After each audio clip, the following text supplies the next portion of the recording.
How's it going, everyone? It's Coach Frankie Martinez. Today I'm going to be talking to you guys about high school cross-country programming. What do I do? How do I strengthen my athletes? I'm going to show you in this video.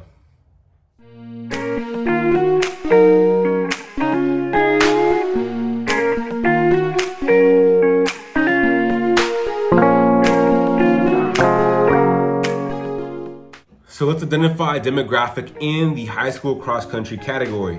So you're gonna have your mid-distance runners, which are the 400, 800, 15 to a mile. Those are gonna be kind of more your mid-distance guys. And then you're gonna have your 2-miler, your true 5K runner, and above if you guys are having marathons or half marathons or whatever. Expect the true distance side to be a little bit weaker than your mid-distance side, just so we have a general reference, okay? So now that we've identified what our expectations are for each event group or mid-distance and distance group, let's get into what we should do in the weight room. So let's identify the muscle groups that we need to strengthen for our cross-country athletes. So first are gonna be the glutes, the quads, the shins, and the hamstrings. So some of the biggest mistakes that I see for the high school cross-country level is automatically giving all your athletes a barbell. So a lot of athletes come with uneven strength, and that's pretty common for, I would say, any athlete at the high school level. Even at the collegiate level, you'll see it. So what I mean by uneven strength is you'll see athletes, maybe like, for an example, a bench press, that they're pushing and one side's pushing and the other side's not, then hey, we identified a weaker side. So the same concept goes for the high school cross-country athlete. So things like the Bulgarian split squat, things like lunges, things like that will identify more of the problem rather than just throwing them into the fire and giving them a barbell back squat. Yes, a barbell back squat does and is very beneficial to all athletes across the board, but we need to be able to make sure that they are strong enough to push the barbell up evenly rather than pushing up one side and then really struggling on the other side. Also identify how much time you have prior to season. So if you have a longer period of time, then you can go to dumbbell, kettlebell, even band work, and then you can do barbell work if you have enough time. But if you have 3 months to program and that's your entire season, then maybe you have 1 month of actual strengthening and then everything else should just be maintenance. So let's start off with our first exercise. This is called the toe tap. This can be actually programmed prior to doing their run. The idea behind this strengthening exercise is just to strengthen the shin area. One of the most common injuries to cross-country runners and or sprinters are shin splints, and that's just because you have a weaker shin area that hasn't been developed yet.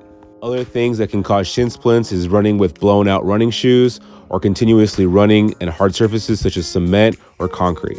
Now there is a more advanced version of this exercise that I'll go ahead and show you in this next video. What you're gonna do is grab a resistance band and tie it around a pole or have a partner hold it. Put the band around your foot and go ahead and dorsiflex towards you. This should give you the added resistance you need to make this more of an intense strengthening exercise. The next exercise is a body squat or squats in general. Squats are arguably the best exercise to strengthen the glutes, the quads, and the hamstrings all together. Intensify this workout by adding a kettlebell or dumbbell into your squat. This exercise is tremendously helpful while attacking uphill and cross-country races. Country coaches, make sure you're observing your athletes that they're not bowing or bowing their leg on a certain side because that is a sign of uneven strength. The next exercise is a single leg RDL or a single leg Romanian deadlift. This is one of the better hamstring, glute, and lower back exercises you can do.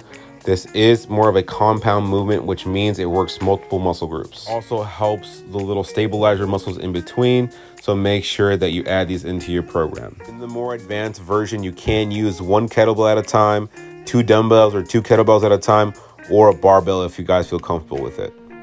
The next exercise is lunges. Lunges helps a lot, again, identify single leg strength and helps build it. You definitely need single leg strength when it comes to doing individual strides and or running uphill. Lunges help develop core strength, quad strength, glute strength, hamstring strength, and lower back strength. For this exercise, you can use a single kettlebell or dumbbell, 2 kettlebells or dumbbells, or the more advanced version is a barbell in your back. when you're doing your lunges. Another variation of this lift is have cross-country runners pair up and have one use the other like a backpack for added weight. The next exercise is the Bulgarian split squat. This exercise, just like the lunges, helps develop multiple muscle groups all at once.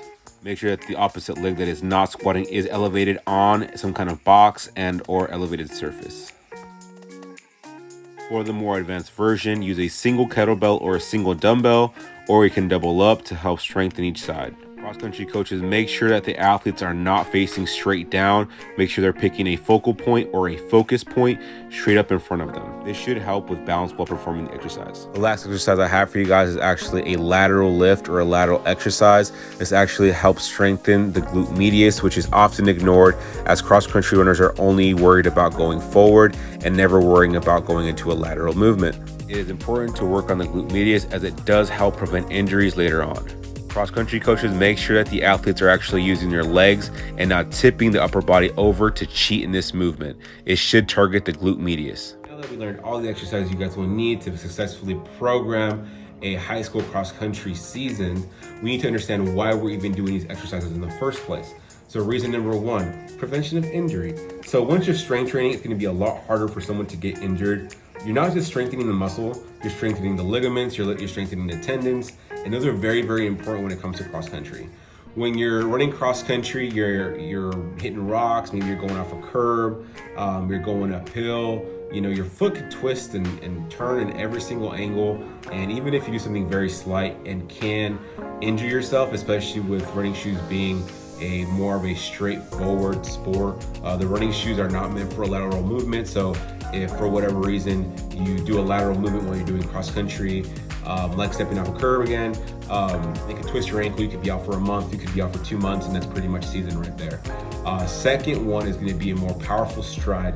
So once you have a more powerful stride, you're able to apply that power into the concrete or into the ground, therefore going faster, being able to make your body weight feel lighter, and then putting that power or that force into the ground, and it's just overall force production, right? Boom, boom, boom, boom, boom. Instead of, oh man, this sucks, this is slow. It's because you're weaker, you can't turn over, you can't use that strength that you regularly would have, right?